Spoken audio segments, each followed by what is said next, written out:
What's up? Danny Hayasaki with Colin Inc. And today we're speaking with Vern Fernandez. He's the Senior Manager of Contact Center Excellence over at Jabra. Welcome, Vern. Hey, thanks, Danny. Finally getting to do interviews. I'm pretty stoked about that. So thanks a lot, man.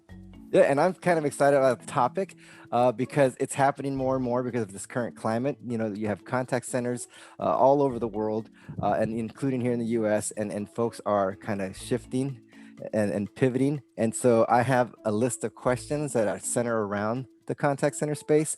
And so the first question, how has the contact center industry changed over the years from the eyes of a headset manufacturer? All right, great question, Danny.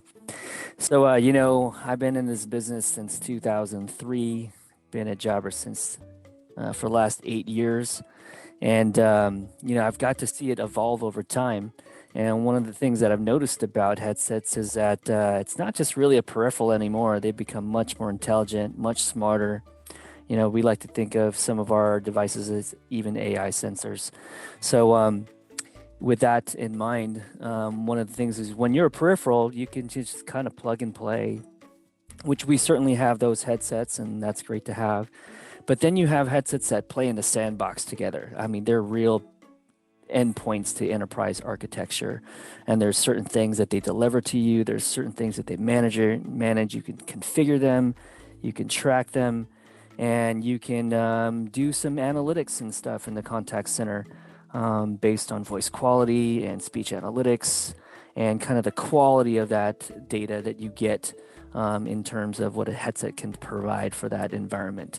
So that's changed over the years in that it's not just something that you wear as an endpoint of the contact center, but it's also something that gives you rich data for it to make some decisions and be part of your contact center.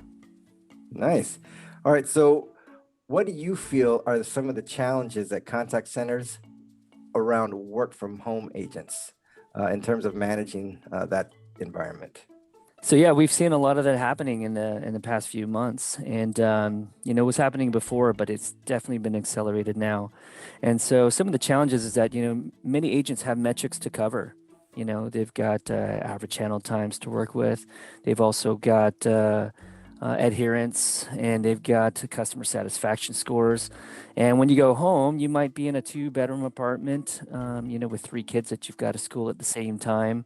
And when your son or daughter might need help with algebra or just English, that might run into your metrics, right? Do I put myself on hold? Do I put myself on mute to help my child? Can I schedule around my hours when there's class times? In those cases, when you have kids, might there be background noise, breakfast, lunch, and dinner that I've got to get around? My spouse or partner blending a smoothie while I'm trying to do my job. Those are real issues these days.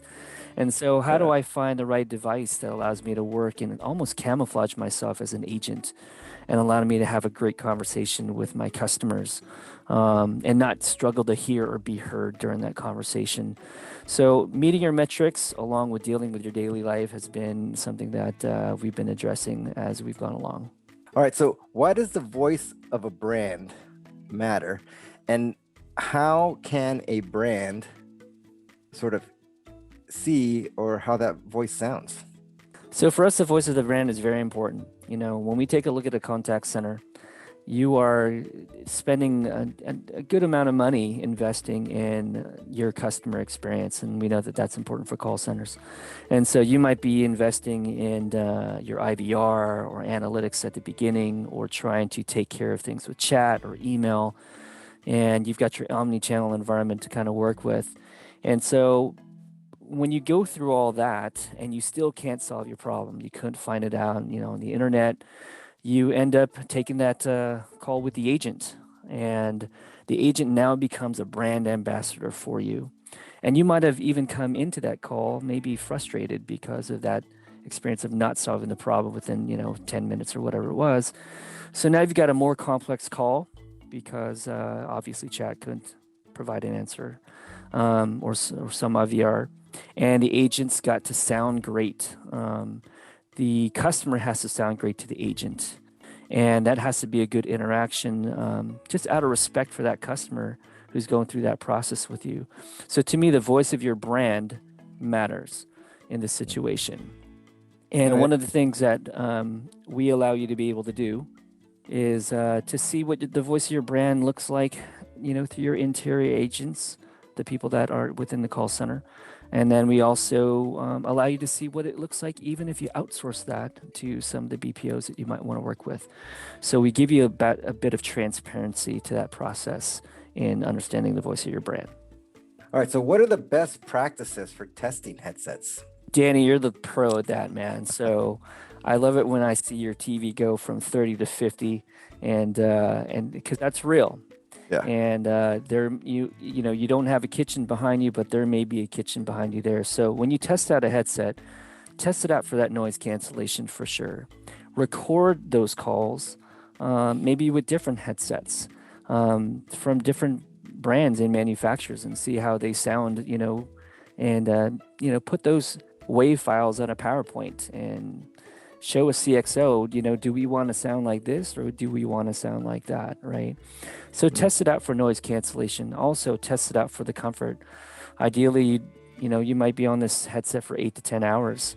So those ear pads have to be comfortable, and it has to block out noise so that you can hear and feel good on that call. I also take a look at little things that we do to the headsets. It might be how tough the cord is. Is it made out of Kevlar to take the beating that agents will put it through? Also, these little connection points right here, are they robust enough to be able to handle what an agent will put them through?